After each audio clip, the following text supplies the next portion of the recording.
தொடர்ச்சியாக மத்தேயு பார்த்து வந்திருக்கிறோம். இன்னைக்கு கொஞ்சம் சற்று மாறுதலா பழைய ஏற்பாட்டிலேருந்து ஒரு செய்தியை நம்ம கேட்க இருக்கிறோம். யாத்ராகமம் 12வது அதிகாரத்தை நம்ம திருப்பிக் கொள்ளலாம்.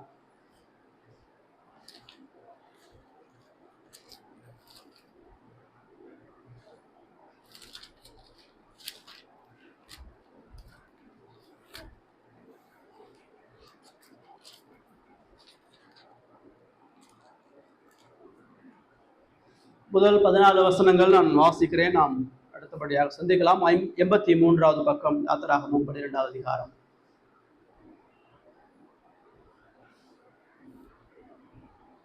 கர்த்தர் எகிப்து தேசத்தில் மோசேயும் ஆரோனையும் நோக்கி, இந்த மாதம் உங்களுக்கு பிரதான மாதம், இது உங்களுக்கு வருஷத்தின் முதலாம் மாதமாக இருப்பதாக. நீங்கள் இஸ்ரவேல் சபையார் யாவரையும் நோக்கி, இந்த மாதம் 10ஆம் தேதியில் வீட்டு தலைவர்கள் வீட்டுக்கு ஒரு ஆட்டுக்குட்டியாக ஒவ்வொருவரும் ஒவ்வொரு ஆட்டுக்குட்டியை தெரிந்து கொள்ள கடவர்கள். ஒரு வீட்டில் இருக்கிறவர்கள் ஒரு ஆட்டுக்குட்டியை புசிக்குவதற்கு போதுமான பேர்களாயிராமல் போனால், அவனும் அவன் சமீபத்தில் இருக்கிற அவனுடைய அயல் வீட்டுக்காரனும் தங்களின் இடத்தில் உள்ள ஆத்துமாக்களின் இலக்கத்திற்கு தக்கதாக ஒரு ஆட்டுக்குட்டியை தெரிந்து கொள்ள வேண்டும். அவனவன் புசிப்புக்கு தக்கதாக இலக்கம் பார்த்த ஆட்டுக்குட்டியை தெரிந்து கொள்ள வேண்டும். அந்த ஆட்டுக்குட்டி பழுதற்றதும் ஆணும் ஒரு வயதுள்ளதுமாய் இருக்க வேண்டும். செம்பரி ஆடுகளிலாவது வெள்ளாடுகளிலாவது அதை தெரிந்து கொள்ளலாம். அதை இந்த மாதம் 14ஆம் தேதி வரைக்கும் வைத்திருந்து இஸ்ரவேல் சபையின் ஒவ்வொரு கூட்டத்தாரும் சாயங்காலத்திலே அதை அடித்து அதன் இரத்தத்தில் கொஞ்சம் எடுத்து தாங்கள் அதை புசிக்கும் வீட்டு வாசல் நிலை கால்களில் 2லும் இலையில் மேல் சட்டத்திலும் தெளித்து அன்று ராத்திரியிலே அதன் மாம்சத்தை நெருப்பினால் சுட்டு புளிப்பில்லா அப்பத்தோடு கசப்பையான கீரையோடும் அதை புசிக்க கிடைப்பார்கள். பச்சையாயும் தண்ணீரில் அவிக்கப்பட்டதுமாய் அல்ல, அதன் தலையையும் அதன் தொடைகளையும் அதற்குள்ள யாவையும் ஏகமாய் நெருப்பினால் சுட்டதாய் அதை புசிப்பீர்களா. அதிலே ஒன்றையும் விடியற்காலம் மட்டும் மீதியாக வைக்காமல் விடியற்காலம் மட்டும் அதிலே மீதியாக இருக்கிறதை அக்கினியினால் சுட்டு வைப்பீர்களா. அதை புசிக்க வேண்டிய விதமாவது நீங்கள் உங்கள் அறைகளில் கச்சையை கட்டிக்கொண்டும் உங்கள் கால்களில் பாதரட்சியை தொடுத்துக் கொண்டும் உங்கள் கையில் தடி பிடித்துக் கொண்டும் அதை தீவிரமாக புசிக்க கிடைவீர்கள். அது கர்த்தருடைய பஸ்கா. அந்த ராத்திரியிலே நான் எகிப்து தேசம் எங்கும் கடந்து போய் எகிப்து தேசத்தில் உள்ள மனிதர் முதல் மிருக ஜீவன்கள் மட்டும் முதற் பேராக இருக்கிறவைகள் எல்லாம் அதம் பண்ணி எகிப்து தேவர்களின் மேல் நீதியை செலுத்துவேன். நானே கர்த்தர். நீங்கள் இருக்கும் வீடுகளில் அந்த இரத்தம் உங்களுக்காக அடையாளமாய் இருக்கும். அந்த இரத்தத்தை நான் கண்டு உங்களை கடந்து போவேன். நான் எகிப்து தேசத்தை அழிக்கும் போது அழிக்கும் வாதை உங்களுக்குள்ளே வராதிருக்கும். அந்த நாள் உங்களுக்கு நினைவு கூறுதலாக நாளாக இருக்க கடவுள். அதை கர்த்தருக்கு பண்டிகையாக ஆசரிப்பீர்களாக. அதை உங்கள் தலைமுறை தோறும் நித்திய நியமமாய் ஆசரிக்க கடவீர்கள் என்பதே. நம்முடைய வாழ்க்கையில நமக்கு தேவன் கொடுத்த ரட்சிப்பை நம்ம தினந்தோறும் நினைவு கூறணும். பல நேரங்களில் நம்மளுடைய வாழ்க்கையினுடைய உபத்திரவங்களை பிரச்சனைகளை நம்ம நோக்கி பார்க்கும் பொழுது அநேக நேரங்களில் நம்ம கடவுளிடத்துல நம்ம தற்காலமா சந்திக்கக்கூடிய பிரச்சனைக்கான விடுதலை நோக்கி தான் நம்மளுடைய ஜெபங்கள் அதிகமா இருக்கும், வாஞ்சைகள் அதிகமா இருக்கும். ஆனா கடவுள் நமக்கு செய்து முடித்த ரட்சிப்பை நம்ம சிந்திப்பது தியானிப்பது என்பது மிக குறைவு. ஆனா வேதத்துல ஆண்டவர் மறுபடியுமா இந்த பழைய ஏற்பாடு முழுவதுமா ஆண்டவர் நினைவு கூர்ந்து சொன்னது பிரதானமா இந்த பஸ்காவை தான். வாச இந்த பகுதி இஸ்ரவேல் ஜனங்களுக்கு தேவன் கொடுத்த முதல் பண்டிகை. இஸ்ரவேல் ஜனங்களை தேவன் எகிப்திலிருந்து வெளியே கொண்டு வரும் பொழுது செய்ய சொன்ன முதல் செயல் அதுதான். வருஷத்துக்கு ஒரு முறை அவர்கள் இந்த பஸ்கா பண்டிகையை நினைவு கூறும்படியாக அழைக்கப்படுகிறார்கள். அது சொல்றாரு, உங்களுக்கு நித்தியமா இதை நீங்க நினைவு கூறுங்கன்னு சொல்லி சொல்றாரு. பழைய ஏற்பாட்டில் அது முடிஞ்சிருச்சா அப்படின்னு பார்த்தீங்கன்னா புதிய ஏற்பாட்டுக்கு வரும்போது அது தொடருது. அந்த பஸ்காவை தான் இயேசு திருவிருந்தா மாத்துறார்.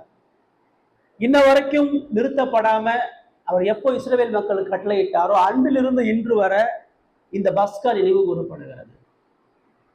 பழைய ஏற்பாட்டுல வழிமுறைகள் தான் வேலையை ஒழிய அதனுடைய நோக்கம், அதனுடைய சாராம்சம், மீட்பு எல்லாத்துக்கும் இயேசு வர்ற வரைக்கும் இதை நம்ம நினைவு கூறப்போம். வாரந்தோறும் நம்ம ஆராதனைக்கு வர்றதே இதை நினைவு கூறதா வருகிறோம். நிறைய நேரம் அதை நம்ம மறந்துடும். நிறைய நேரம் நம்ம கடந்த வாரத்தில் சந்திச்ச பிரச்சனை, மனக்காயம், வலிகள், கடந்த வாரத்தில் நமக்கு ஏற்பட்ட காரியங்கள் இருந்து ஒரு ஆறுதல், ஒரு சமாதானம், ஒரு விடுதலை கடவுள் கொடுப்பாரா? இல்லை நீண்ட காலமா நம்ம படக்கூடிய பாடுகள் இருந்து கடவுள் நம்மளை விடுதலை கொடுப்பாரா அப்படின்ற ஒரு எண்ணத்தோடு வருகிறோம். கடந்த வாரம் நம்ம பார்த்தோம் பாடுகளுடைய நோக்கம் அவசியத்தை பார்த்தோம். இன்றைக்கு இந்த பாடுகளை கடந்த மீட்பின் அவசியம், பாடுகளை கடந்த மீட்பினுடைய மகிமை என்ன என்கிற காரியத்தை நம்ம சிந்திக்க இருக்கிறோம். இதுல வசனமா நம்ம சிந்திக்க போறதில்ல. ஆனா இத இயேசுக்கும் பஸ்காவுக்கும் உள்ள தொடர்பு பார்க்க போறோம். இந்த பஸ்கா பண்டிகை எப்படி இயேசுவினுடைய சிலுவையை உயர்த்துகிறதாக இருக்கிறது, முதன்மைப்படுத்துகிறதாக இருக்கிறது அப்படின்றத பார்க்க போறோம். முதல்ல இந்த 12ஆம் அதிகாரத்தினுடைய பின்னணி நமக்கு தெரியும். யாத்திராகமோ புத்தகத்தை நீங்க கவனிக்கும் பொழுது ஆதியாகமோ படைப்பை சொல்லி முடிச்சுட்டு கடவுளுடைய ஜனங்கள் யாருன்னு சொல்லுது. யார் தேவனால் தெரிந்து கொள்ளப்பட்டவர்கள் அதை சொல்றதுதான் ஆதியாகமம். அதெல்லாம் ஆண்டவர் நோவாவுக்கு அடுத்து ஆபிரகாம், ஈசாக்கு, யாக்கோபு, யோசேப் 4 பேருடைய வரலாறு தான் ஆதியாகமம். யாத்திராகமம் நீங்க பார்த்தீங்கன்னா அந்த தெரிந்து கொள்ளப்பட்ட மக்களை கடவுள் எப்படி ரட்சிக்கிறார், தெரிந்து கொள்ளப்பட்ட ஜனங்களை எப்படி மீட்கிறார். லேவியராகமத்தை பார்த்தீங்கன்னா தெரிந்து கொள்ளப்பட்டவர்களை எப்படி பரிசுத்தப்படுத்துகிறார். என்னாகமத்தை பார்த்தீங்கன்னா அது தெரிந்து கொள்ளப்பட்ட மக்களை எப்படி பாதுகாக்கிறார். உபாகமத்துல பார்க்கும் பொழுது அந்த தெரிந்து கொள்ளப்பட்டவர்களுக்கு எப்படிப்பட்ட வாழ்க்கை முறையை கொடுக்கிறார். 5 புத்தகமும் கடவுள் தமது ஜனங்களிடத்துல செய்த மீட்பு, அவர்களிடத்துல செய்யப்படக்கூடிய பரிசுத்த வாழ்க்கை, சமுதாயம், நித்திய நன்மைக்குரிய காரியங்கள்லாம் சொல்லுது. பழைய ஏற்பாடு புதிய ஏற்பாடு எங்கேயும் முரண்படலை. பழைய ஏற்பாடு மறைவா நெல்லாட்டமா சொல்லுது, புதிய ஏற்பாடு வெட்ட வெளிச்சமா சொல்லுது. புதிய ஏற்பாட்டை நீங்க வாசிக்கும் பொழுது பழைய ஏற்பாடு அறிவு இல்லாம புதிய ஏற்பாடை புரிஞ்சுக்க முடியாது. பழைய ஏற்பாட்டுடைய வெளிச்சம் புதிய ஏற்பாடுல தான் இருக்குது. ரெண்டையும் நம்ம இணைச்சு பார்த்தாதான் நம்ம புரிந்து கொள்ள முடியும். இயேசுவினுடைய சிலுவை மரணத்தை பழைய ஏற்பாட்டு கண்ணோட்டத்தை தான் நீங்க புதிய ஏற்பாட்டுல வாசிக்கணும். அப்பதான் உங்களுக்கு அது இயல்பா புரியும். சரிங்களா? இதனுடைய சூழ்நிலை, ஆபிரகாமுடைய சந்ததி யோசேப்புடைய மரணத்துக்கு பிரகாரம் எகிப்தில அடிமைகளாக இருக்கிறார். ஆண்டவர் ஆபிரகாம் பேர் சொல்றாரு, உன் சந்ததி எகிப்தில 400 வருஷம் அடிமைகளா இருப்பாங்கன்றான். யோசேப்பு தெரியாத ஒரு ராஜா வர்றான். இஸ்ரவேலர் மக்களுக்கே தாங்கள் இஸ்ரவேலர்கள் என்று தெரியாத அளவுக்கு எகிப்தினுடைய பார்வோன் அவங்களை அடிமைப்படுத்துறான். அவன் எவ்வளவு தூரம் அந்த மக்கள் நொறுக்குறானோ அவ்வளவு தூரம் அந்த மக்கள் பலுகி பெருகி தேசம் அங்கு நிரம்பி இருக்கிறான். இப்போ உங்க தேசம் முழுவதும் நிரம்பி இருந்தா நம்முடைய தேசத்தை அபகரிச்சுவாங்கன்ற பயத்துல பார்வோன் என்ன செய்யறான், இஸ்ரவேலை அடிமைகளாவே வச்சு அவங்க அடிக்க ஒடுக்குறான். அப்ப அந்த ஜனங்கள் தங்களுடைய தேவனை மறந்துட்டாங்க, தங்களுடைய வாக்கு தத்தங்களை மறந்துட்டாங்க, தங்களுடைய மீட்புக்கான எதையுமே அவங்களால செய்ய முடியாது. கிட்டத்தட்ட 15 லட்சம் பேர் இருக்கிறான். 6 லட்சம் பேர் கடந்து வராங்க, புருஷன் ஸ்திரீகள் குழந்தைகள்லாம் சேர்ந்து 15-20 லட்சம் பேர் இருக்கிறாங்க. எகிப்தினுடைய ஜனத்தொகை கம்மி, இவங்க அதிகம். ஏன்னா எகிப்து இஸ்ரவேலை துரத்தும் பொழுது 600 ரதத்தோட தான் வர்றாங்க. ஆனா இவர்கள் 15 லட்சம் பேர் இருக்கிறாங்க, அவர்களுடைய வீரர்கள் 600 ரதத்தோட தான் வர்றாங்க. இவங்க நினைச்சிருந்தா ரொம்ப எளிமையா எகிப்தை அழிச்சிட்டு சுதந்திரிச்சலாம், இல்லை வாக்கு பண்ணப்பட்ட கானானுக்கு போயிருக்கலாம். ஆனா 15 லட்சம் பேரும் அந்த எகிப்துக்கு அடிமைகளா அவர்கள் மேல இன்னும் அதிகமான பாரத்தை சுமத்தி அவர்களை செங்கல் சுடும்படியான பணியில இன்னும் அதிகமா விடுகிறான். அவங்களுக்கு ஆகாரத்தை கொடுக்காம பகலா அவங்க வேலை பார்த்து அழுது புலம்பி தேவனை நோக்கி கதறுகிறான். மீட்புக்காக கதறும் பொழுது தேவன் ஆபிரகாமுடைய உடன்படிக்கையை நினைத்து அவர்களுக்கு ஒரு ரட்சகனை கொடுக்கிறார். அதான் மோசே. மோசையை பார்வோன் வீட்டுல வளர்த்தெடுக்கிறார். மோசே தனது சுய பலத்தினால சுய அதிகாரத்தினால மக்களை மீட்க பார்த்து தோத்து போயிடுறான். எகிப்தியனை கொள்றான், இஸ்ரவேலை சமாதானமா இருக்க சொல்றான், மக்கள் அவரை நிராகரிக்கிறான். பயங்கர மீதியான் தேசத்துக்கு போறான். 40 வருஷம் ஆடு மேய்க்கிறான். இப்ப கொடுக்கப்பட்ட ரட்சகனும் இல்லை, அந்த மக்களுக்கு எந்த தீர்வும் இல்லை, எல்லாம் அமிழ்ந்திருக்கிறாங்க. யாத்திராகமம் 3ஆம் அதிகாரத்தில் ஆண்டவர் மறுபடியும் மோசையை சந்திச்சு இஸ்ரவேலுடைய கூக்குரல் பெரிதா இருக்குன்னு சொல்லி மோசையை அனுப்புறார். மோசை, நான் போகமாட்டேன், எனக்கு பலன் இல்லை, ஞானம் இல்லை, நான் ஒரு திக்குவாயி, நான் ஜனங்களை காப்பாற்ற முடியாதுன்றான். இப்போ கடவுள் அவனுக்கு ஆரோனை துணையா ஏற்படுத்தி ஆரோனும் மோசையும் போய் பார்வோன் இடத்துல நின்று கடவுள் பண்ண வாக்கு தத்தங்களை சொல்லி ஜனங்களை அனுப்பி விடுன்றாங்க. பார்வோன், உன் கடவுள் யாரு? அவரை ஆராதிக்கவும் அவரை பின்பற்றுவதற்கு இந்த என் அடிமைகள் நான் எப்படி அனுப்ப முடியும்னு சொல்லி அனுப்ப மாட்டேன். தேவன் 10 விதமான அசாத்தியமான எச்சரிப்புகளை கொடுக்குறார். யார் உண்மையுள்ள தேவன் நிரூபிக்கிறதா அந்த 10 வாதைகள். எகிப்தினுடைய கடவுள் உண்மையா, இஸ்ரவேலின் தேவன் உண்மையா? அவர்களுடைய தண்ணி ரத்தமா மாறுது. ஏன்னா அவனுடைய தண்ணியை கடவுளா வணங்கினான். தண்ணி அவனுடைய ஆகாரமா இருந்துச்சு. தண்ணியை குடிக்க விடாம பண்ணார். அவனுடைய நிலத்தினுடைய பயிர் வகைகள்லாம் வெட்டுக்கிளியை வச்சு அழிச்சு போட்டார். தவளைகளை அவனுடைய அரண்மனையில் அனுப்பினார். பேன்களும் வண்டுகளும் வந்தது. மிருக ஜீவன்களை சங்கரிக்கிறார். வானத்திலிருந்து கல்மழை வருது, அக்கினி வருகிறது. அவங்களுடைய சரீரத்துல உஷ்ண கொப்பளங்கள் ஃபுல்லா வருகிறது.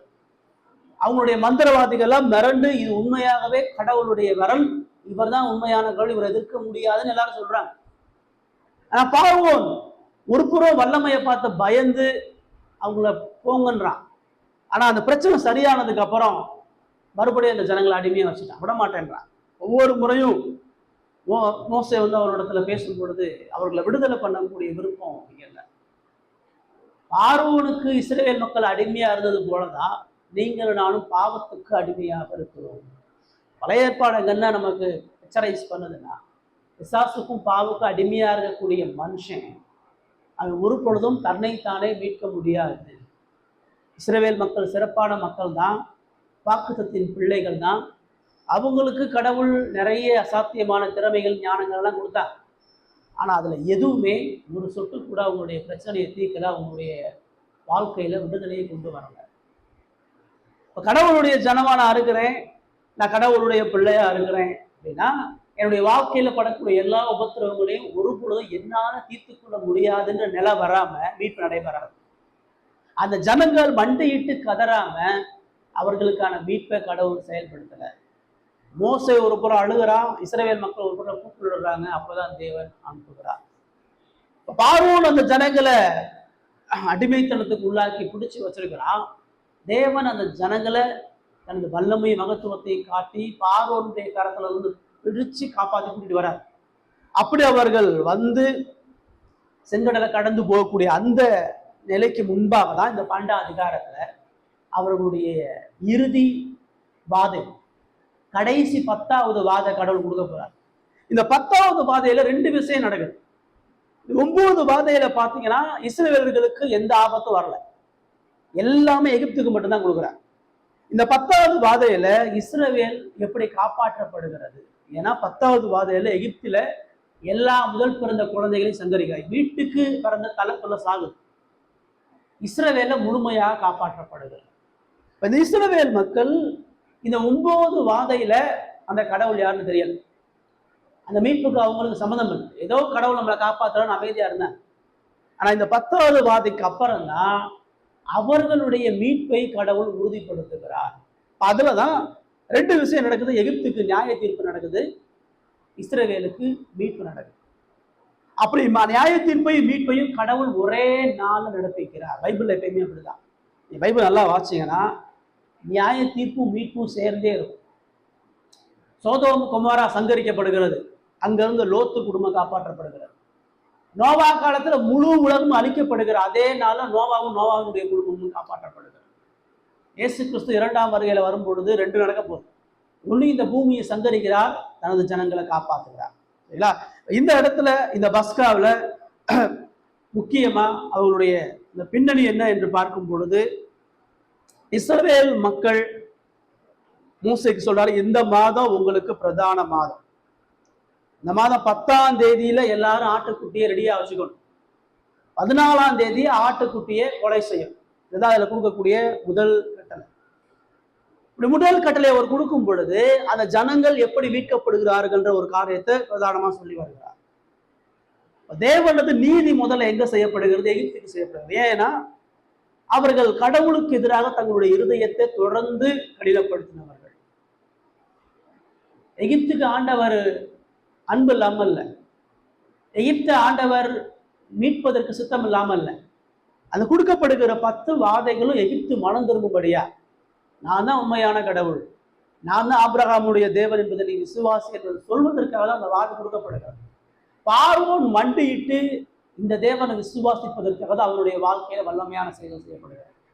ஆனா அவன் துணிகரமா எதிர்த்து கடினப்படுத்துறதுனால கடவுள் அவர்களை நீதியாக சங்கரிக்கிறார்.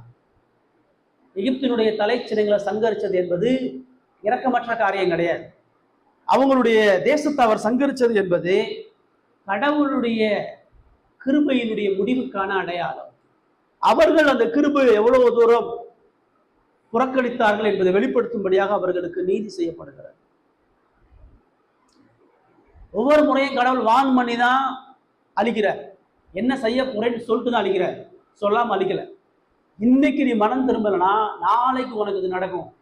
இன்னைக்கு நீ திருந்தலன்னு சொன்னா உன் வாழ்க்கை இப்படி நடக்கும்னு சொல்லி தான் அடிக்கிறார். நியாய தீர்ப்பு எப்பயுமே அறிவிக்கப்பட்ட பிறகுதான் தண்டனை வருது. நோவா 120 வருஷம் நியாய தீர்ப்பு அறிவிக்கிறான். ஜனங்கள் மனம் திரும்பல, அதனால கடவுள் உலகத்தை அழிக்கிறார். சோதோம் குமாராவுக்கு லோத்து பல வருடங்களா இருந்து எச்சரிக்கிறான், ஏனோக்கு எச்சரிக்கிறான். அப்ப கடவுளுடைய எச்சரிப்பு சொல்லப்படும் பொழுது மனம் திரும்பலன்னு சொன்னா, கிருபையின் கரத்தை கடவுள் எடுத்துட்டாருன்னு சொன்னா அதை விட பெரிய ஆபத்தானது வேற ஒன்று இல்லை. கடவுள் எப்பப்பெல்லாம் உங்க இருதயத்தை எச்சரிக்கிறாரோ, உங்களுடைய சுபாவத்தை மாத்துன்னு சொல்றாரோ, உங்களுடைய பேச்சு சரியில்லைன்றாரோ, உங்களுடைய இருதயம் சரியில்லைன்றாரோ, அப்போ மனம் திரும்பணும். மனம் திரும்புதல காலம் தாழ்த்தும் பொழுது நடக்கக்கூடிய அழிவு தான் இந்த எகிப்துக்கு சொல்லப்படக்கூடிய அழிவு. இதுக்கு முன்னாடி தண்ணியை இழந்தான், அவனுக்கு பெரிய பிரச்சனையா தெரியல. மிருகத்தை இழந்தான், அதுவும் பிரச்சனையா தெரியல. விவசாயம் பண்ண நிலத்தை இழந்தான், அதுவும் பெரிய பிரச்சனையா அவனுக்கு தெரியல. அவன் வீட்டை இழந்தான், கல்மலை வந்து வீட்டை அடிச்சு போடுது, அதுவும் பிரச்சனையா தெரியல. உடம்புல ஆண்டவர் வியாதியை கொடுத்தார், அதையும் கூட அவன் பெருசுப்படுத்தல. கடவுள் அவனுடைய உணர்வுகளை எண்ணங்களை முழுமையா சங்கரிக்கும்படியாக அவனுக்கு எவ்வளவோ தண்டனையை கொடுத்தாலும் மனம் திரும்பாதனால அவன் இருதயத்துக்கு எது பிரியமோ அதை எடுக்கிறான். அவன் எது உயிரா நினைக்கிறானோ அதை தூக்குறான். எப்பயுமே இப்படிதான் நடக்கும். கடவுள் எச்சரிக்கும் பொழுது மனம் திரும்பலன்னு சொன்னா நம்ம எதை பெருசா நினைக்கிறோம், எதை முதன்மையா நினைக்கிறோம், அது நம்மகிட்ட இருந்து பறிக்கப்படும். அதனால அவங்களுடைய வீட்டுல இருக்கக்கூடிய முதல் பேரான குழந்தை, இஸ்ரவேலையும் புறஜாதிகளையும் முதல் பேரான குழந்தை தான் அடுத்த தலைமுறைக்கான புத்திர சுவிகாரத்தை உடையது. முதல் பேரான குழந்தை தான் அடுத்த குடும்பத்தினுடைய தலைமைத்துவத்துக்கு வர முடியும். எல்லா சொத்துக்களுக்கும் சுதந்திரவாதி, எல்லா அதிகாரத்துக்கும் சுதந்திரவாதி. அப்ப தலை சங்காரத்தை ஒவ்வொரு வீட்லையும் குழந்தை கொல்லப்படுகிறது. இரவு நேரத்துல நடு இரவுல வீட்டுக்கு வீடு முதல் பிறந்த கொல்லப்படுகிறது. எத்தனை வீடு அங்க இருந்தது? ஒரு 3 லட்சம் வீடு இருக்குதுன்னு சொன்னா 3 லட்சம் வீட்டுல முதல் பிறந்த ஆணும் பெண்ணும் சங்கரிக்கப்படுகிறது. ஒரு ஊர்ல 10 மரணம் இருந்தா அந்த ஊர் எப்படி இருக்கும்? ஒரே நேரத்துல 10 பேர் 10 வீட்டுல மரண ஓலங்கள் கேட்டா அந்த ஊருக்கே பெரிய அதிர்ச்சி. வீட்டுக்கு வீடு மரண ஓலம் கேட்டா கொஞ்சம் ஒருத்தர் இறந்துட்டானா ஒரு 30 பேர் போவீங்க. இப்போ எல்லார் வீட்லையும் மரணம் இருந்தா யார் வீட்டுக்கு போய் யார் ஆறுதல் சொல்றது? 6 லட்சம் வீடு இருக்குதுன்னா 6 லட்சம் வீட்டுல இருக்கக்கூடிய முதல் பேரான குழந்தைய கொத்து அவன் வீட்டு வாசலை வந்து வைக்கிறான். அவன் குடும்பத்துல மாறி மாறி அழுதுட்டு இருக்கிறான். எல்லா தெருக்களையும் மரண ஓலம் கேக்குது. எல்லா தெருக்களையும் பிள்ளைகளை இழந்த வழிகளோட காயங்கள்ல கதறிட்டு இருக்கிறான். ஒரு சம்பவம் உலகத்தை வரைக்கும் நடந்ததே இருக்கு. வரலாற்றுல எகிப்துல ஏற்பட்ட இந்த அழிவை போல மிக ஆபத்தானது இது இல்லை. முழு எகிப்தும் ஓலம் விடுது. அடிமைத்தனத்துல இஸ்ரவேலுடைய ஓலம் எப்படி இருந்துச்சோ அதை விட பல மடங்கா ஓலம் விடுறாங்க. எகிப்தியர்களுடைய ஓலம் இஸ்ரவேலுடைய கதறுதலை சொல்லுது. உன் வீட்டுல ஒருத்தன் அடிமையா அப்படிதான் கத்திட்டு இருந்தான். உன் வீட்டுல கடவுளுடைய பிள்ளைகளை அனுப்பப்பட்டவங்க கூட தான் சாப்பாடு கத்திட்டு இருந்தான், தாபத்துக்கு கத்திட்டு இருந்தான். அவனை நீ ஒடுக்கி நொறுக்கி அவனை ஒன்றும் இல்லாம ஆக்கணும். இப்ப அந்த வழியை நீ உணருன்னு சொல்லி காட்டுறார். கடவுளுடைய நீதி எப்பயுமே பாரபட்சம் இல்லாம இருக்கும். நம்ம எப்படி மற்றவங்களுக்கு செய்யறோமோ அதை விட 2 மடங்கு நம்ம கொடுப்பார். நம்ம தேவனுக்கு எதிராக தேவனை எவ்வளவு தூரம் காயப்படுத்துறோமோ அதுக்கு மேலான காயத்தை நம்ம உணர விடாம செய்ய மாட்டார். எகிப்துல எல்லா இடங்களையும் நீதி கேட்கிறது, ஊரே கதறி அழுகிறது. தேவன் நீதியுள்ளவர்ன்றத இஸ்ரவேலுக்கு சொல்றார். இந்த எகிப்தினுடைய நீதி ஒரு புறம் பார்வோனுக்கான இன்னமும் முழுமையா சங்கரிக்கல, ஃபுல்லா அழிக்கல. முதல் பேரான குழந்தை தான் சத்தரிக்குது. பாக்கி இருக்கவெல்லாம் ஒழுங்கா மனம் திரும்பின்றதான் அது எச்சரிப்பு. இதுக்கு அப்புறமாச்சும் திருந்துன்றதுதான் அவனுக்கு கொடுக்கப்படக்கூடிய எச்சரிப்பு. இஸ்ரவேல் மக்களுக்கு ஒரு பெரிய எச்சரிக்கை என்ன இருக்குது? அவங்க வீட்டுல எந்த மரணமும் நடைபெறல. உன்னை மீட்கக்கூடிய தேவனுடைய நீதியை நீ மறந்துடாத. உன்னை ரட்சிக்கிற தேவன் பாவத்தை எவ்வளவு வெறுக்கிறாருன்னு தெரிஞ்சுக்க. உன்னை ரட்சிக்கக்கூடிய தேவன் உன்னை சாதாரணமா ரட்சிக்கலன்னு தெரிஞ்சுக்க. உன்னை மீட்பதற்கு ஒரு மிகப்பெரிய மரணமும் கொலையும் நடைபெற்றிருக்கிறத புரிஞ்சுக்க. நீ அடிமையா இருந்தாலும் வாழ்க்கையில இனிமேல் நான் உன்னை மீட்டு விடுதலை செய்யும் பொழுது பாவத்தை குறிச்ச பயமும் பாவத்தை குறிச்ச வெறுப்பும் உனக்கு கட்டாயம் ஏற்படணும். இந்த எகிப்தியர்களை மாதிரி நான் உன்னை எச்சரிக்கும் பொழுது உன் இருதயத்தை கடினப்படுத்தினா உனக்கு இதான் நடக்கும். உன்னை கானான்ல விட போறேன். கானான்ல நீ உன் இஷ்டத்துக்கு வாழ முடியாது. கானான்ல நான் சொல்லக்கூடிய கற்பனைகளுக்கு நீ கீழ்ப்படையலன்னு சொன்னா இந்த மரண உணவு உன் வீட்டில் கேட்கின்றத மறந்துடாது. இஸ்ரவேல் வீட்டில் இருக்கக்கூடிய ஒவ்வொருத்தனும் இந்த எகிப்தில் கொல்லப்படக்கூடிய ஒவ்வொரு கூக்குரல்களையும் கேட்டு உணர்கிறவர்களாக இருந்தார்கள்.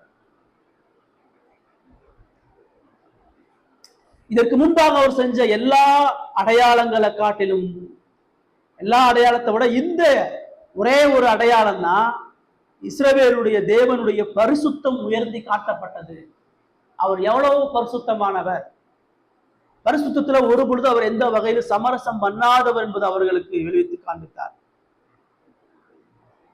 பார்வோனும் அந்த ஜனங்களும் யாரு இஸ்ரவேலின் தேவன், அவரை வணங்குறதுக்கு அவர் யாரு, எங்களுக்கு அவருக்கு என்ன சம்பந்தம், அவர் எதுக்கு நாங்க வணங்கணும் அப்படின்னு சொன்னாங்க. இப்போ முதல் பேரான குழந்தை சங்கரிக்கப்பட்டப்ப இப்ப சொல்லுவானா யார் அவரு, யார் அவன் வீட்டுல காட்டியிருக்காரு யார் அவரு, அவர் யாருன்றத ஒவ்வொரு வீட்டு வாசலும் அவனுக்கு சொல்லுது. பார்வன் சொல்ல முடியாது. இதுக்கப்புறம் அவன் கையெடுத்து கும்பிட்டு வழியை தயவு செஞ்சு என் தேசத்துக்கு போயிருங்கன்னு சொன்னான்.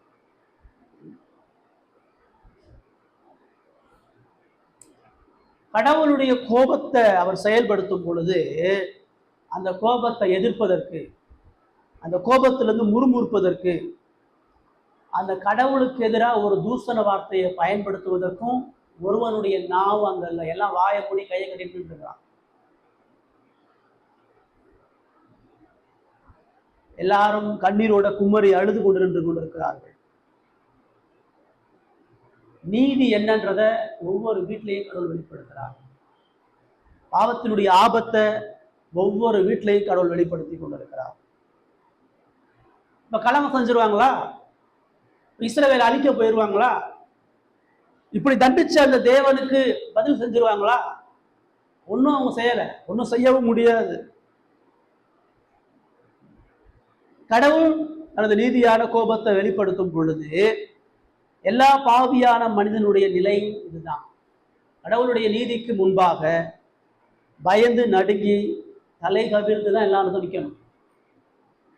வெட்டப்படக்கூடிய ஆடு தலையை கொடுத்துட்டு இருக்கிற மாதிரி கடவுள் நியாய தீர்ப்பு செய்யும் பொழுது ஒவ்வொரு மனிதனும் நாவுகள் யாவும் அடைக்கப்படும்படி, முழங்கால் யாவும் முடங்கப்படும்படி அவரே கர்த்தர் நியாய தீர்ப்பு நாங்கள் சொல்லலாம். இன்னைக்கு இயேசு கடவுள்னு மண்டியிடாதவன் நியாய தீர்ப்புல மண்டியிடுவான்.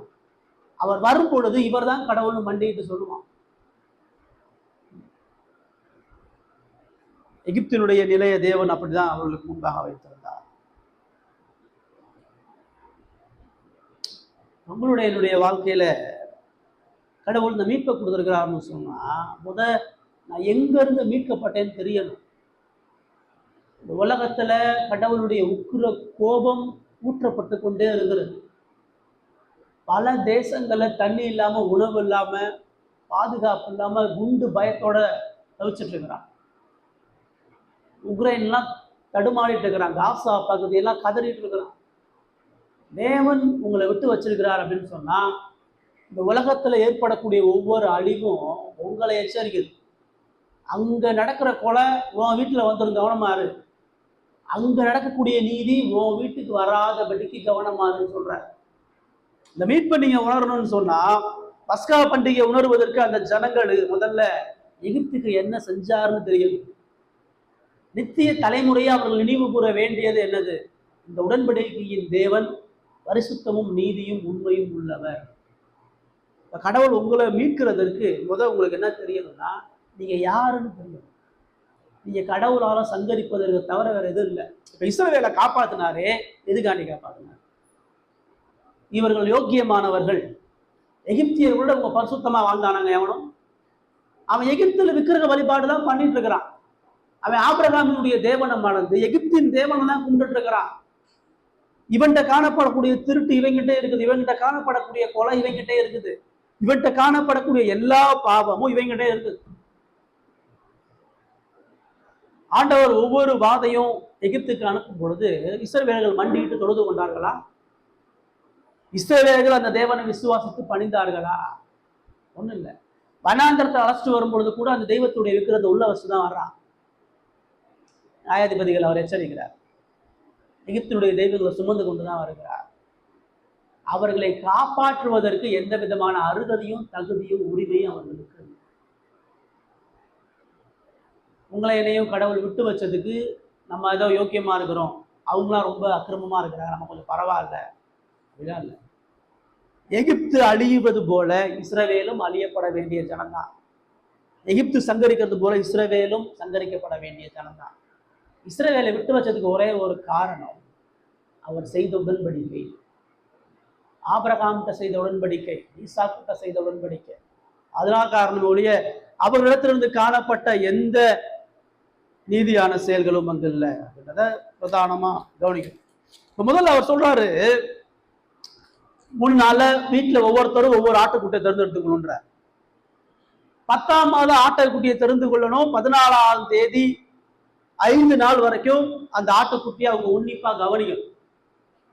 என்ன உன்னிப்பா கவனிக்கணும்? அந்த ஆடு குறை இல்லாம பழுது இல்லாம உண்மையா இருக்குதான்னு அவங்க பார்க்கணும்.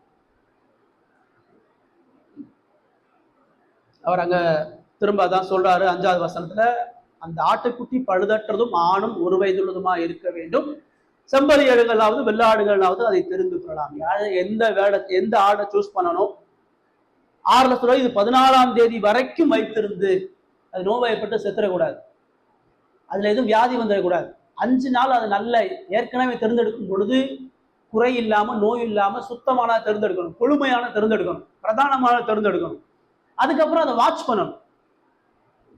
அந்த பண்டிகைக்காக நியமிக்கப்பட்டதுக்கு அப்புறம் அதை வாட்ச் பண்ணி அதுல குறையே இல்லை என்பதற்கு அப்புறம் தான் அது வெட்டப்படும். இயேசுவை நீங்க கவனிச்சு பார்த்தீங்கன்னா,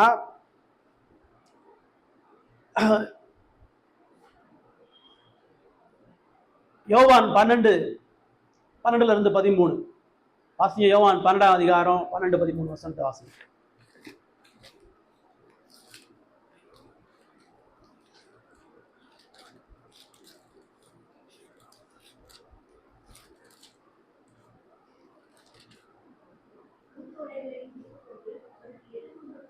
பன்னெண்டு 13.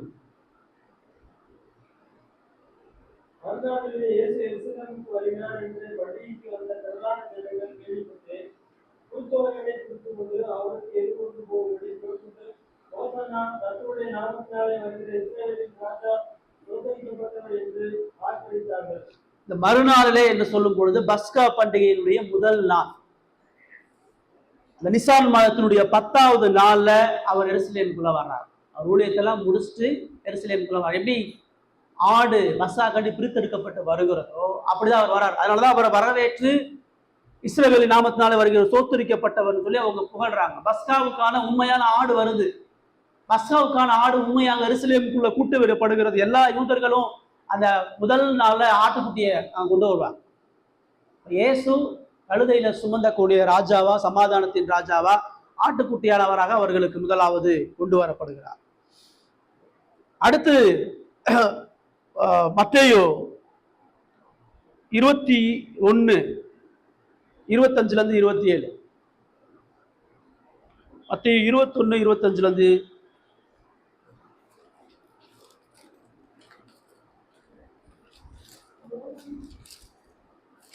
வாசிங்க.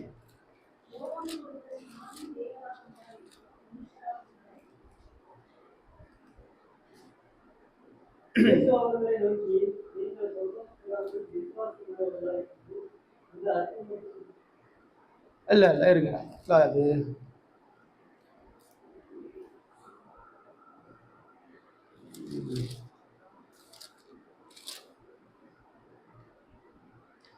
26:1-2 வாசி.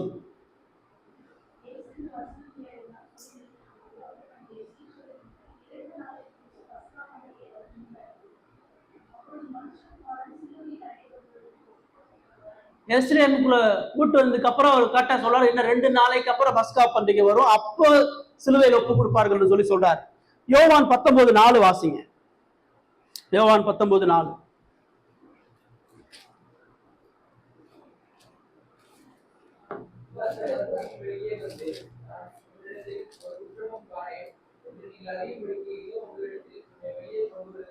ரைட். இப்ப பாருங்க, அந்த சிலுவையில பலிபடக்கூடிய ஆடு குற்றம் இல்லாத இருக்கணும்.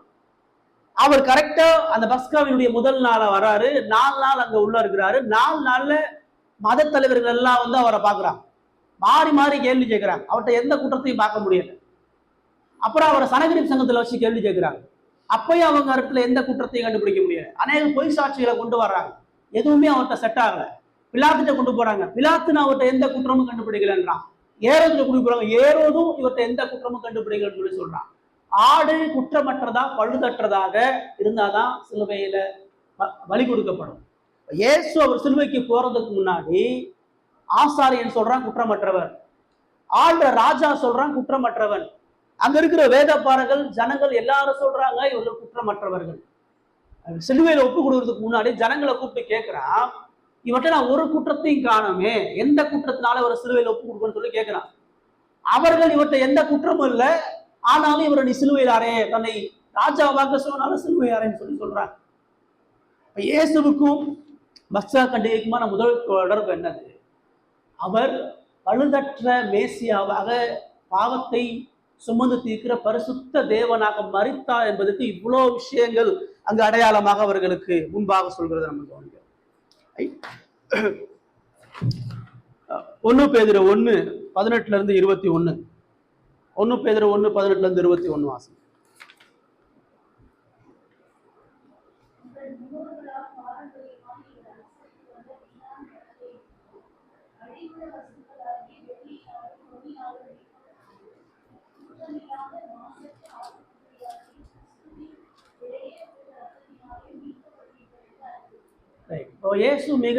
பேதுரு மிக தெளிவா அவர் குற்றமற்ற ஆட்டுக்குட்டியாக இருந்தார் என்பது எப்படி பேதுரு சொல்றாரு, கூட இருந்து பாக்குறாரு. எத்தனை இடத்துல அவருடைய பரிசுத்த அவர்களுக்கு பிரதானமாக சொல்லி பாக்குறார். யோவான் 12:1 வாசிங்க. யோவான் 12:1.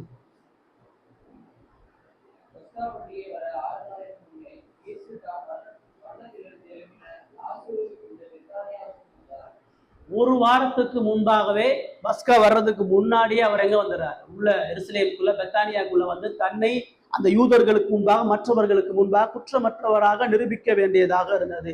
இந்த குற்றமற்ற நிரூபணம் இல்லாம அவருடைய மரணம் வீணாகும். அப்ப சிலுவையில் நடைபெற்ற ஒவ்வொன்றுமே பழைய ஏற்பாட்டுல தேவன் நியமித்த அந்த நியமனத்துக்கு உட்பட்டதாக இருக்கிறது என்பதை பிரதானமாக நம்ம அங்க கவனிக்கிறோம். அடுத்து அந்த அது எப்போ பலியிடணும்ன்ற டைம் அவர் சொல்றார், மாலையில பலியிடணும். யூதர்களுடைய காலம் வந்து சாயந்தரம் 6 மணிக்கு தான் ஆரம்பிக்கப்படுது. பஸ்காவினுடைய கடைசி நாளாகிய 5வது நாள் மாலை நேரத்துல அவர்கள் அந்த பஸ்காவை மரணத்துக்கு ஒப்பு கொடுக்கணும், அந்த ஆட்டை அவர்கள் பலியிடுவதற்காக செய்ய வேண்டும் என்பதை அவர் அவங்களுக்கு பிரதானமா சொல்றார். இதை நீங்க மார்க் 15:25 வாசிங்க. மார்க் 15:25.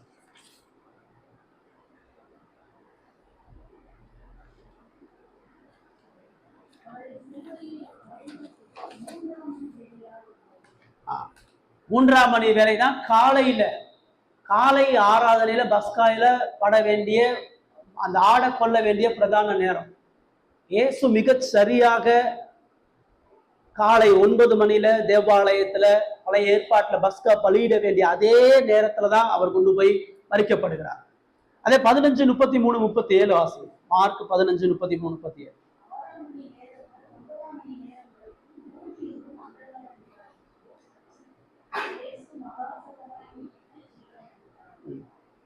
ஆறுல இருந்து 9 அப்படின்னு சொல்லும் பொழுது காலை 9 மணில இருந்து மதியம் 3 மணி வரை 9ல இருந்து 3 மணி வரை இருக்கக்கூடிய இந்த 6 மணி நேரம் உலகத்தில் உள்ள எல்லா ஜூதர்களும் தேவாலயத்துல தங்களது ஆடுகளை பலி செலுத்தி மன்னிப்பை பெற்றுக் கொண்டு போகக்கூடிய மணி நேரம். அவர் இறுதி அந்த பலி 3 மணியோடு நிறுத்தப்படும். 3 மணிக்கு மேல திரும்ப ஆலயத்துல பலி செலுத்தப்படாது. அவருடைய ஜீவன் கரெக்டா 3 மணிக்கு அவர் பிதாவே உங்களுடைய கரங்களின் ஆவியை ஒப்புக் கொடுப்பேன்னு சொல்லி அவர் ஜீவனை விடுகிறார். அவர் வாழ்க்கையில சுற்றி நடந்த எல்லாமே பழைய ஏற்பாட்டுல தேவன் நியமித்திருந்த அடையாளங்களோடு பஸ்காவினுடைய துல்லியமான எல்லா நிகழ்வும் அவரோடு கூட வைக்கப்பட்டதாக நம்ம பிரதானமா பார்க்கிறோம். அந்த யாத்திராகமம் 12:46 நான் சொல்றேன். யாத்திராகமம் 12:46 வாசனம்.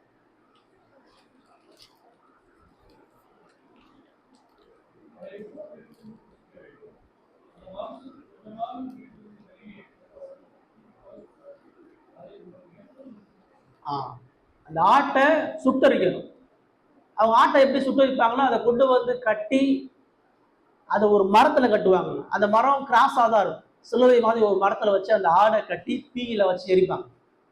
அப்படி எரிக்கும் பொழுது அந்த ஆட்டினுடைய எந்த பாகத்தையும் முறிக்கக்கூடாது, எலும்பு முறிக்கக்கூடாது. இப்போ அதை திரும்ப யோவான் அதான் 19:36 அதை சொல்றாரு. யோவான் 19:36 வாசம்.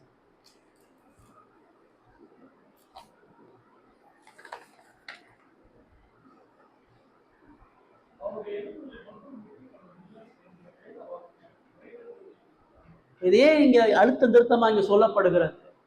அவர் தான் உண்மையான பஸ்காவாக பலியிடப்பட்டவர் என்பதை நிரூபிப்பதற்காக சிலுவையில உயிர் போகிறதுக்கு முன்னாடி அவங்க என்ன செய்வாங்கன்னா, சாயந்தர நேரத்துல அவன் உயிர் எடுக்கணுன்றதுக்காண்டி போர்ச்சவர்கள் அனுப்பி கால் எலும்பு உடைச்சிருவாங்க.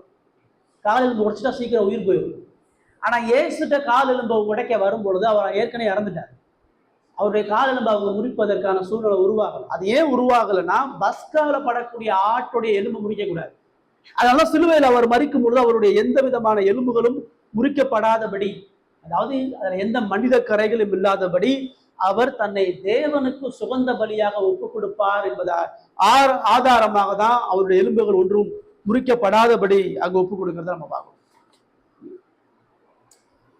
இப்ப இந்த பலி அவங்க செலுத்திட்டு பொழுது, அந்த ஆடை வெட்டி அதனுடைய ரத்தத்தை அவங்க செலுத்தும் பொழுது அந்த பாவம் வந்து மூடப்படணும். எவனுடைய பாவத்தை கர்த்தர் மூடி இருக்கிறார் அவன் பாக்கியவான். ஆனா இயேசுவினுடைய மரணத்தினால ரத்தத்தினால உங்களுடைய பாவம் மூடப்படலை, அகற்றப்பட்டிருக்கிறது. அதனால யோவான் 1:36 வாசி. 1:36 என்ன சொல்லுது?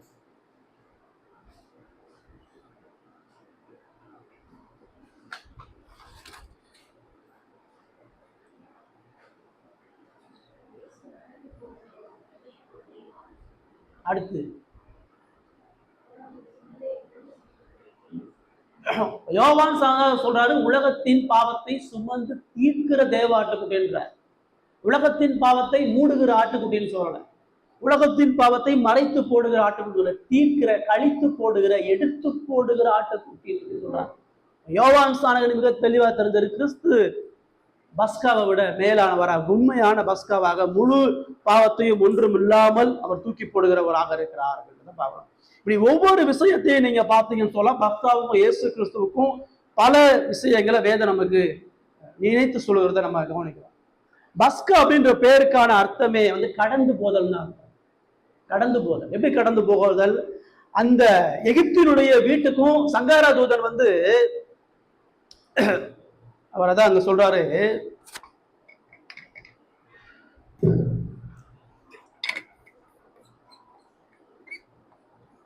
பன்னெண்டுல, யாத்திராகமம் 12:12.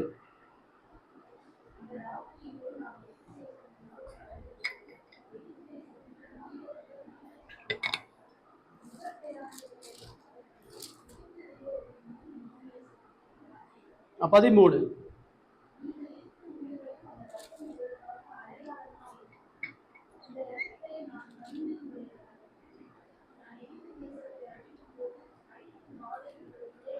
இப்ப 2 வீட்டையும் தான் கடந்து போறாரு. வெறுமனே எகிப்தியர்களுடைய வீட்டை மட்டும் பார்த்துட்டு அப்படியே அவர் போல.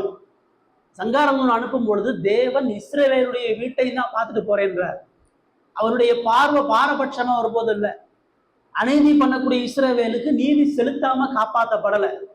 உடன்படிக்கையின் ஜனங்களாக தெரிந்து கொள்ள ஜனங்களாக இருந்தாலும் கூட அவர்களுடைய பாவம் பதிலீடாக செலுத்தப்படாமல் மீட்பல்ல. நான் உன் வீட்டையும் கடந்து போறேன்னு தான் சொல்றேன்.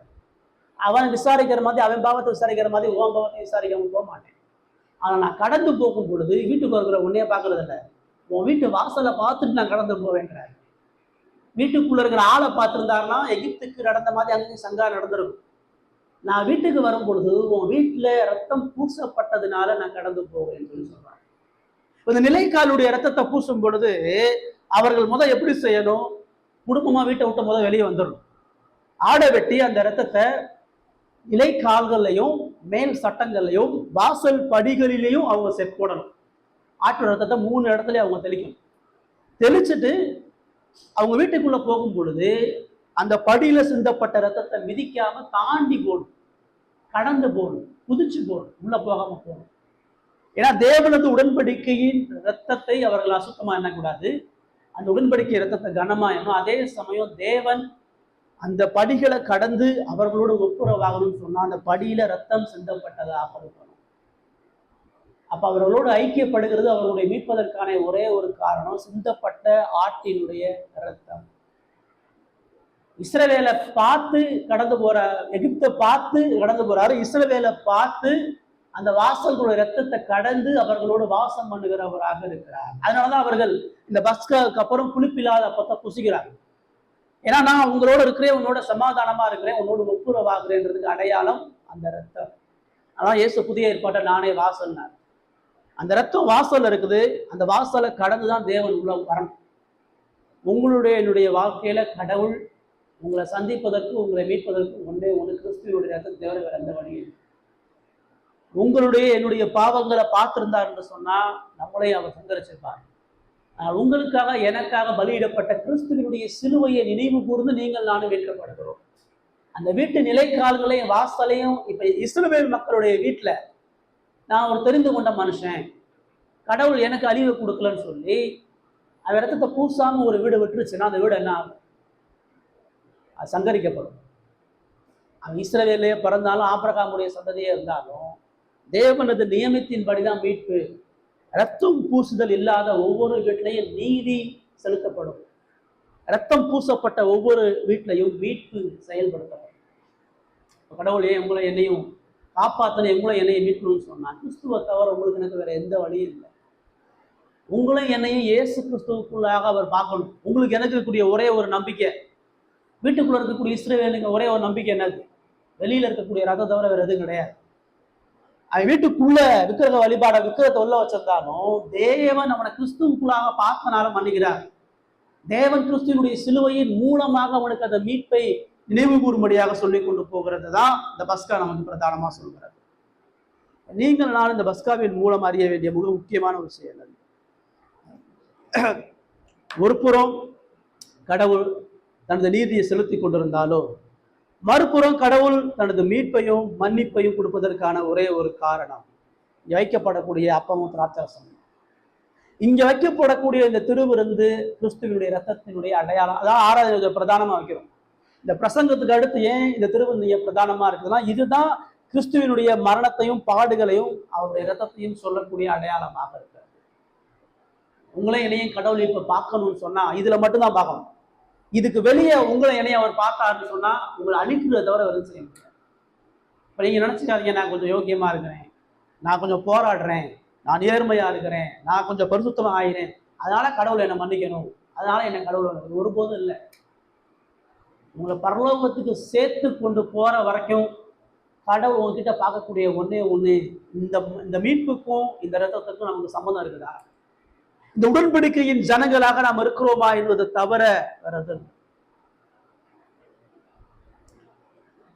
ஒரு புறம் நாமளும் எகிப்து போல தண்டிக்கக்கூடிய நீதியை சுதந்திரிக்கக்கூடிய பாவத்துக்குரிய ஜனங்களாக இருந்த பொழுதும் நம்ம எப்பேற்பட்ட குற்றவாளிகளாகவும் தேவனுடைய நீதிக்கு எதிரான ஜனங்களாக இருந்த பொழுதும் கூட தேவன் கிருபையாக அவருடைய இரத்தத்தின் மூலமாக உங்களையும் என்னையும் மீட்பதற்கு சித்தமுள்ளவராக இருக்கிறார்.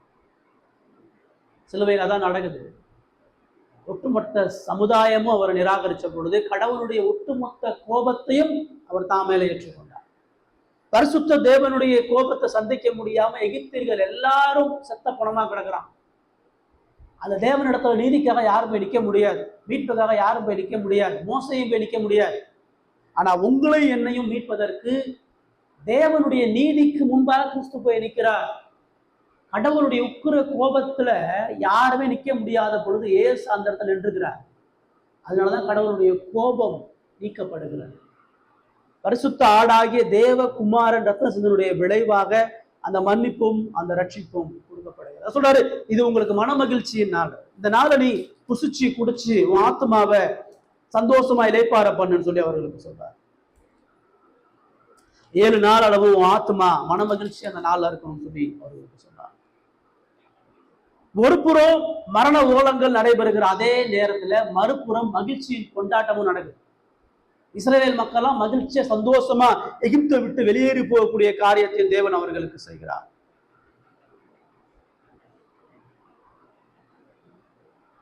அடிக்கப்பட்ட ஆட்டினுடைய இரத்தத்தை தவிர அவர்களுக்கு மீட்பு என்பதற்கு வேற எந்த காரணமும் இல்லை என்பது போல கிறிஸ்துவ தவிர உங்களுக்கு எனக்குமான மீட்ப தேவன் வேற எந்த வழிகளும் அவர் நியமித்து கொடுக்கல. பாவம் இல்லாத மாசற்ற தேவன் உங்களுக்காக எனக்காக ஜீவனை கொடுத்திருப்பதை தவிர வேற எந்த மகிழ்ச்சி ஆனந்தமும் இல்லை. உங்களுக்கு எனக்கு சந்தோஷம் எப்படி வரும்? இந்த சிலுவைக்கு பாத்திரமா வாழ்வதன் மூலமா தான். இந்த ஜனங்களை கானான்ல இருந்து எகிப்துல இருந்து வெளியே ஏறி கானான் உள்ளே பிரவேசிப்பதற்கு அவர் என்ன சொல்றாரு? அவர்கள் தினந்தோறும் எதை நினைவு கூற வேண்டும்? நீ எங்க அடிமையா இருந்தேன்றதை மறந்துடாத. இறுதி எவ்வளவு கேடுன்றதை மறந்துடாத. நீ ரட்சிப்புக்கு எவ்வளவு சோரமானவன்றதை மறந்துடாத.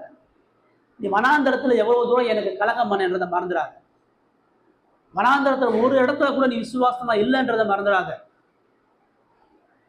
உன்னை கிருபையா இந்த தேசத்தை நான் கொண்டு வர போகிறேன். அந்த மீட்பினுடைய மன்னிப்புக்கு பாத்திரமா வாழ வேண்டியது உங்களுக்கு பொறுப்புன்னு சொல்லி சொல்றாங்க. நீங்கள் நானும் இந்த ஆராதனையில கொடுக்கிறதுக்கான ஒரே ஒரு நோக்கம், இந்த பொறுப்பை உணரணும். கடவுளுடைய கோபம் எப்படி தீர்க்கப்பட்டு எனக்கு எவ்வளவு பெரிய மீட்பை கடவுள் சம்பாதிச்சு கொடுக்குறான்றதை உணரும் பொழுது மட்டும்தான் இந்த உலகம் பெருசா தெரியாது, இந்த உலகத்தினுடைய உபத்திரவங்கள் பெருசா தெரியாது. இந்த உலகத்துல கடவுள் நம்மை உடப்பிடுவதற்காக வைக்கக்கூடிய ஆபத்துகளும் பிரச்சனைகளையும் கண்டு புலம்பொருளாக இருக்க மாட்டோம். இருதயத்தை கேட்டு பாருங்க, எவ்வளோ புலம்பல் இருக்குது, எவ்வளோ சஞ்சலம் இருக்குது, எவ்வளோ காரியங்களை குறித்து திருப்தியற்றவர்களாக நீங்க இருக்கிறீங்க, எவ்வளோ காரியம் முறுமுறுப்பா இருக்கிறீங்க, எவ்வளோ காரியத்துக்கு கோவப்படுறீங்க, எவ்வளோ காரியத்துக்கு உங்க வாழ்க்கையினுடைய சூழ்நிலைகளுக்கு ஆட்கொண்டவர்களாக இருக்கிறீர்கள். வனாந்தரத்தில் அவனுக்கு தண்ணி இல்லைதான், வனாந்தரத்தில் அவனுக்கு அசைவ உணவு இல்லைதான், வனாந்தரத்தில் அவனுக்கு பாதுகாப்பு இல்லைதான், அதுக்காண்டி கடவுளுடைய மீட்பை மறந்துடுதா?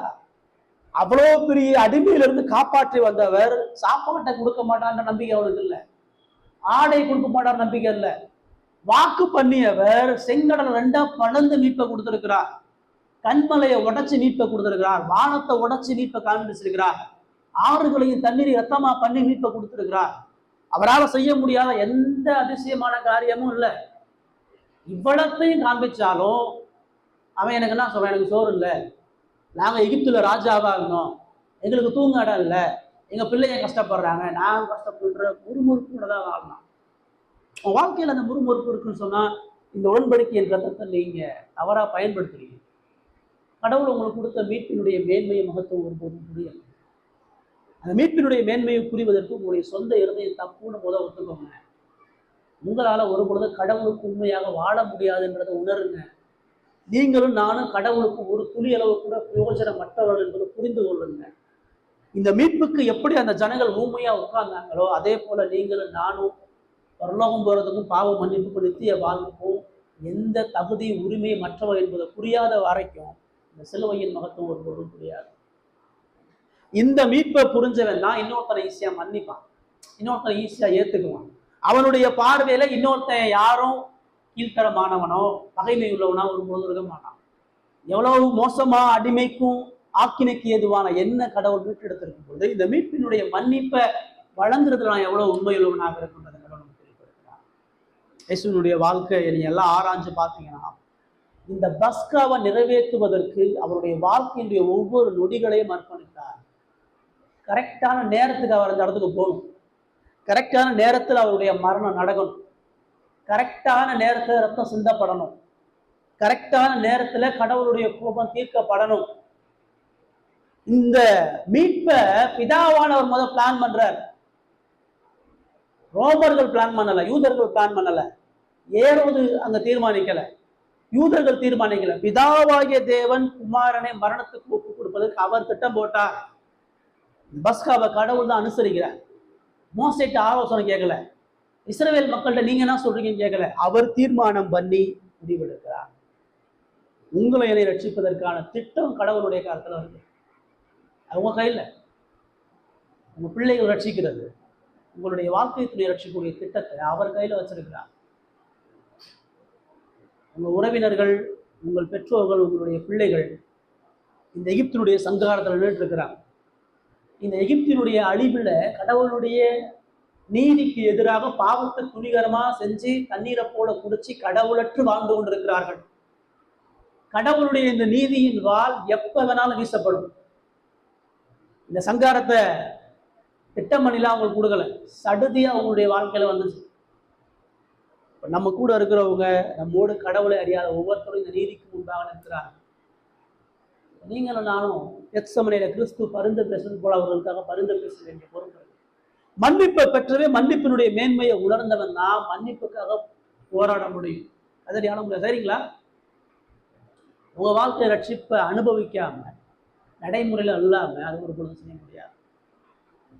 அந்த கிருபையினுடைய மகத்துவத்தை நம்முடைய சொந்த பாவ ஹிருதயத்தின் மூலமா உணரும் பொழுது மட்டும்தான் இது ஆசீர்வாதமா மகிமையாக தேவன் தமது ஜீவனை ஒப்பு கொடுப்பதற்கு பிதாவானவர் திட்டம் பண்ணார். குமாரரானவர் அதற்கு தன்னை அர்ப்பணித்தார்.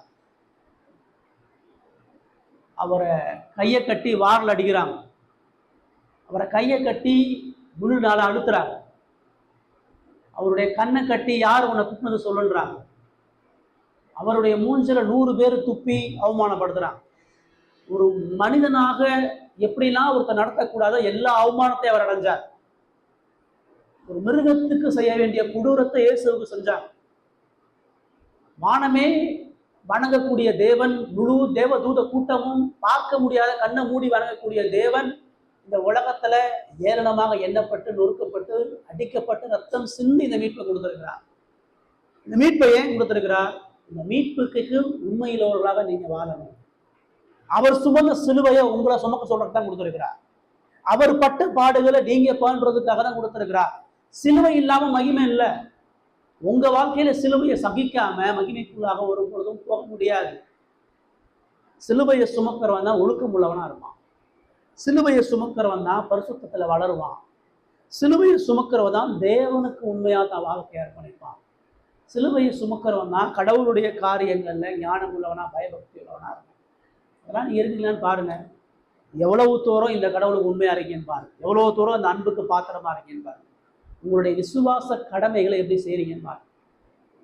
இதெல்லாம் சரியில்லைன்னு சொன்ன ஆண்டவர்கிட்ட இவ்வளவு பெரிய மீட்பு நீங்க செய்திருக்கீங்க, அதை நான் உணராம இந்த நீதியை அசட்டை பண்ணி உமது கிருபையின் மீட்பை புறந்தள்ளுகிறவனாக இருக்கிறேன், என்னை மன்னிச்சு இயேசு கிறிஸ்துவுக்குள்ளாக எனக்கு விடுதலை கொடுத்து என்னை ரட்சிங்கன்னு சொல்லி கேட்போம். ஆண்டவர் இந்த மகிமைக்குரிய அந்த மீட்பை நமக்கு நினைவுபடுத்தி இயேசு கிறிஸ்துவுக்குள்ளாக நமக்கு கொடுக்கப்பட்ட ரட்சிப்பினுடைய காரியங்கள் மூலமா நம்மையும் நம்மை சார்ந்திருக்கிறவர்களையும் அவருடைய கிருபைக்கு நேராக நடத்துவாராம்.